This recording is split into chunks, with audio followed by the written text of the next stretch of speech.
If this is your first time checking out a video, please do consider subscribing. We are building an amazing community here, and I would absolutely love to see you part of it. Without further ado, let's get to it. We're watching a clip of First Take, and we're talking about Allen Iverson. Allen Iverson over here, he claimed that he would, average like 43 points. I don't know if it was exactly 43, but that's what it's saying in the title. 43 points in the modern NBA. And it seems like a lot of people are trying to give pushback on that. And I don't understand how, because the dude has won multiple scoring titles. He's second behind only Jordan in points per game, as I think I have queued up here. Yeah. His regular season career scoring average 26.7 points per game, ranks 7th all time, and has his playoff scoring average of 29.7 points per game, second to only Michael Jordan. So this idea that he wouldn't be able to average like 40 points or just more points than he already had in a harder, more physical league. And I'm not one of those people that acts like that the old NBA was just this like, body slam punching people and stuff like that. But it was a harder league to score in. That's just undeniable. And that's why scoring is also so much higher. There's also a better understanding of better shot taking, as well as less ISO ball, as well as more possessions and more 3 points. All things that Iverson would have been able to thrive in, undeniably. And players that have played with him, like Shaq, agree. And quite honestly, I will take Shaq's opinion with regards to that more than my own and random people, quite honestly. So I'm curious to see what they have to say. It seems like Stephen A is going to agree, but I'm curious to see what Perkins has to say, because Perkins is always kind of says a lot of nonsense, but I feel like he'll maybe support him, but I don't know. Per game in today's low defense NBA, while on Shaq's podcast earlier this week. You believe in Perk? Hell yeah, he didn't tell one lie. And that goes to show you also how the older generation looks at the NBA today. It is disgusting to watch when you watch the lack of effort defensively. And look, we're talking about Allen Iverson. I put him in the conversation with Isaiah Thomas, with Steph Curry's, far as little guys that played in the game that could dominate the game, far as being little guards in the NBA. And hell yeah, he will bust everyone's behind in the league today, and I believe him. If he say he could average 40 plus, damn it, he could do it. Ladies and gentlemen, of course, Allen Iverson did not tell a lie. You are looking at and listening to somebody that covered every single game he played for the first 7 or 8 years of his career. All of them in Philadelphia. Okay, this man, when I think about him, his 12 years in Philadelphia obviously were what they were. But let me tell you something right now. Allen Iverson, do you know he averaged over 40 minutes a game 11 times? 7 times he led the league in minutes played. Do you know that the hand-checking rules in the National Basketball Association were not strictly enforced before the 2004-2005 season? So let's provide a level of basketball education, fellas, to the viewing public out there. When you're allowed to hand check, okay, it's going to impede your accuracy as a field goal percentage shooter. It's certainly going to mess with your accuracy as a three-point shooter. Not to mention, it will probably impede the amount of shots that you are taking. And so you're talking about a guy in Allen Iverson that averaged over 40 minutes. You're talking about a guy that was shooting, like 27 or 30 shots a game, was constantly in attack mode, and he was doing it as a miniature dynamo in a land of giants. Could you imagine with these open lanes to the basket? Could you imagine with these folks that don't want to play defense, that don't want to run up and down the court? And let me tell y'all a little quick story I had, because I'll never forget this as long as I live, and I know them. So, Allen Iverson is in a slump. Listen, So, story. let's watch that. This is a very short little clip of Kobe. Look at Kobe playing Dion Iverson. If you don't think that's respect, defense, you don't know ball. Because I'll never forget this as long as I live, and I know them. So, Allen Iverson. He is totally backing up, giving him, because he knows he's got to beat him to the spot, because he knows once Iverson gets that step, it's gone, done. He's not playing kind of a defense where he knows, all right, I can let him kind of get by me, which is a kind of a more modern style of defense where you let the player kind of get behind you and then you kind of come from behind or kind of come from the side, the angle. But it's just like, if that's not such a perfect example of just how lethal Iverson was, you know, look at Kobe manning up on him. Is in a slump. Allen Iverson is struggling to shoot the basketball. He's missing shots over a 10-game stretch. And you know what happened, guys? You know why he was missing shots? Because Allen Iverson said, you know something? I'm partying a little bit too much. I'm enjoying myself a little bit too much. And what I want to do is I want to take my behind home at a decent hour and get myself some sleep and relax. That led to his slump. And he was in a slump so bad, he got pissed off. And he said, guess what? Guess what, Perk? Guess what, Wendy? I'm going to go hang out on Fridays on City Avenue like I normally do. I'm going to stay out till 2 or 3 in the morning. The next night, he came out and dropped 58 on Stevie Franchise and Cutino Mobley and the crew. That's what he did. People that do normal things that lead to their elevation in play were not applicable. That didn't apply to Allen Iverson. What works against every other human being worked for him. And that was before these rules were enforced, where, everything's wide open now. Oh, my Lord. He would have averaged 43. I ain't going to tell you his percentage would have been above 45%, but he'd averaged 43 because he would have been shooting all night long, and he would have been in constant attack mode, and there was nothing that anybody would have wanted to do. Mm-hmm. You thought Matthew Dellavedova needed to go to the hospital chasing Steph Curry. Imagine what people would have needed to go to the hospital chasing around Allen Iverson. Lord have mercy. Yes, he would have averaged 43. Look, I'm not saying anything bad about a legend who helped carry the NBA when Michael Jordan retired. But if we're going to talk about how things are different today. Helped carry the NBA. Someone in the comment section kept trying to tell me that Iverson was not a face of the league. And now we have them saying that he helped carry the NBA post Michael Jordan. We have to talk about both sides of it, which is why he wouldn't average 43. Because, number one, they wouldn't let him play over 40 minutes a game, Stephen A. You know that. They'd have him down 35, 36 minutes. Secondly, he wouldn't be allowed to take 27 shots if he was shooting 41, 42%. I know what you're saying about the hand checking, but he was a volume scorer, and in today's day and age, volume scoring is out. Nobody wants a volume scorer. If you're a volume scorer, but he would have had easy lates. And third, first off, he would have still played a ton of minutes. The act that he just wouldn't have played those minutes doesn't make any sense, number one. Number two, he's a volume scorer, but he would have gotten better looks because the looks are better in the modern NBA. So getting better looks, he would have had a higher percentage scoring because people always try to point that at like Kobe or Jordan.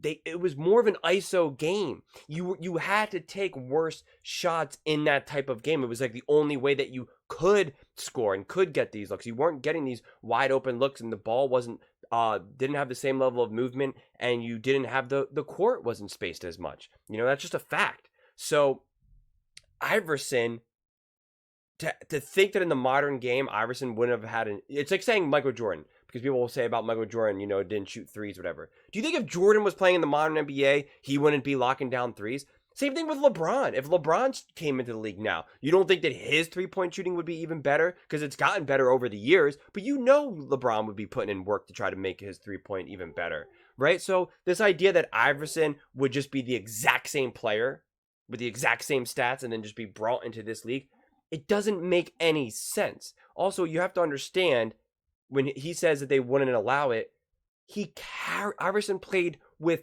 no one, okay? In an era when Shaq and had Kobe, and it's hard because we're talking about, multiple eras, because when he played, there was kind of like the transition of, Jordan with the Bulls, as well as then Kobe and Shaq, and then as well as leading into like LeBron and Wade and all of them. But like, he never had any of those teams, okay? He had Mutombo for like a couple years. I forget how many years. It might have only even been one, but I really don't recall. But it was also not when Mutombo was truly Mutombo, okay? He just never really had a true running mate. Most people outside of Philadelphia fans can't even name, right? Everyone knows who Jordan played with. Everyone knows who obviously LeBron played with, Kobe played with, Shaq played with on various teams. Like everyone knows that. Iverson, who's an amazing, who I just said, I just showed you the stats. No one knows, right? People, unless you're from Philly, Aaron McKee. Tell me, guys, who's Aaron McKee? Okay, tell me, who's Eric Snow? Okay, you probably know who Kevin Ollie is now, but that's because he kind of became a coach more, on the more recent times. But no one knows these players. Okay, no one knows them. So this idea that because under this logic of what Windhorst is playing, well, then they would have never let Iverson play on the team that he had. Right? One, he would have demanded to go to a different team, or the Sixers in the more modern era would have said, okay, we need to get better players. We need to make a move to get, I can't even make up a player right now. We're going to go get another, big player to pair him up with Iverson. It would have been different. It would have absolutely been different. The only argument that you could question that, what I just said, was his level of maturity, because he even admits that he was very immature. And if he listened to the coach, Larry Brown, more, that he would have been better. But again, that's why it's always hard to take like a 90s mentality and put it in like a 2020 mentality. It's just different. What we know now versus what we know then is just light and day. But to think that Iverson wouldn't have improved his shooting in the modern era is just silly. Or to think that Steph Curry's 3-point shooting percentage would be the same if he was playing in the 90s with tougher looks and less open shots is just stupid. It's just absurd. So Windhorst's argument makes no sense. True, but he also got to the foul line a lot. I know they didn't call everything, but a big part of this game was getting to the foul line.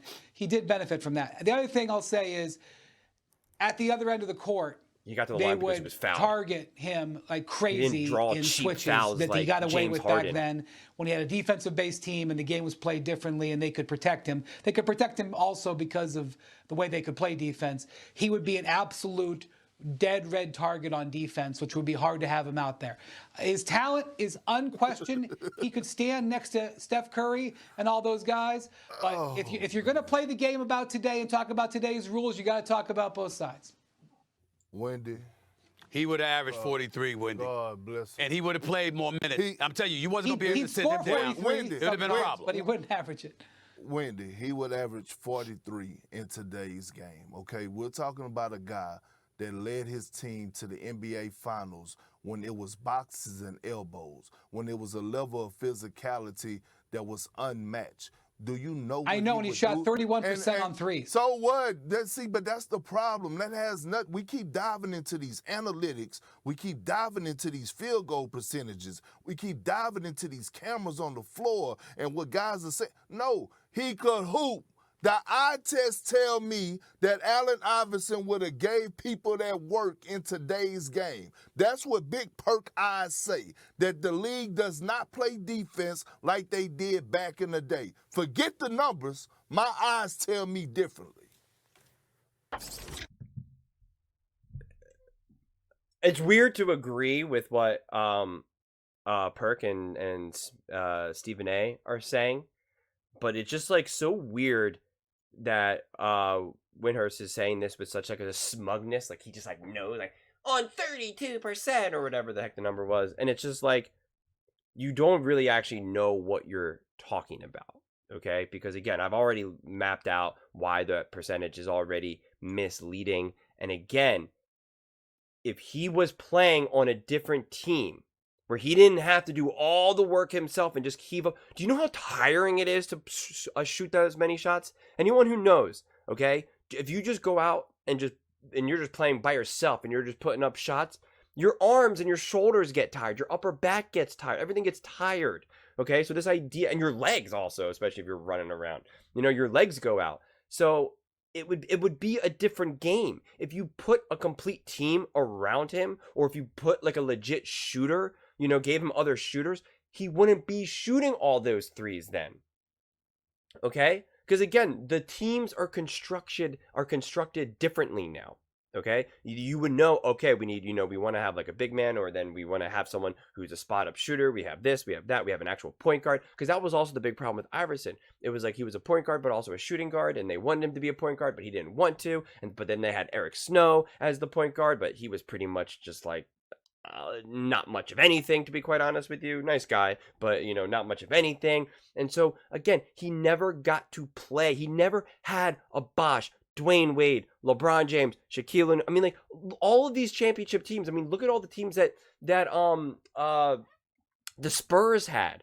I mean, again, you just had brilliance. You had players that bought in, that understood. They all individually were great. And then when they played together, they were amazing. I mean, that was a common denominator with all of these teams. And obviously, you know, we know all of the players that Michael Jordan had. So when we're comparing greats to other greats, it's just not fair. Steph Curry had Klay Thompson, Draymond Green, and Kevin Durant. You really have the audacity to say that you don't think that Allen Iverson would be able to thrive in that situation, especially knowing that he wouldn't have to shoot any threes then, and he wouldn't have to put up 40 shots a game? He wouldn't have to do that. So it's just stupid to me. Or if we switch out Iverson with Klay, and now we have, you know, Steph and Iverson playing together. I mean, it's hard to keep doing this mix and match because you just don't know what this would look like, quite honestly. But Iverson was so fast, so quick. I mean, it was like the original, you know, one-man small ball, you know, show, quite honestly. And he was unstoppable. I mean, he was scoring on Shaquille O'Neal, Kobe Bryant, Michael Jordan. He literally has the famous, the one clip that people probably have seen a lot of times of him crossing up MJ. He is so respected by the legends, by Kobe Bryant, by Shaq, by Jordan. They all have, by LeBron James, they all have such admiration. So this idea that he wouldn't be able to average more points than he did when everyone's getting more points, it doesn't make any sense to me. I don't see the argument. But those are my thoughts. I would absolutely love to hear yours. I read every single comment. So if you think what I'm saying is the most ridiculous thing you've ever heard, please let me know in the comments below. If you think what I'm saying is the most amazing thing, then definitely please let me know. Either way, let's get into some discussions. Let's get into some fights. But ultimately, let's just have some fun. And please do consider subscribing. We are building an amazing community here, and I want to build something that we all genuinely feel connected to, something that we're really excited to be part of, and I think we're well on our way to doing it. And please do consider giving this video a thumbs up, as it really, really does help with the visibility and the algorithm, and I would really greatly appreciate it. Thank you so much, and see you next time.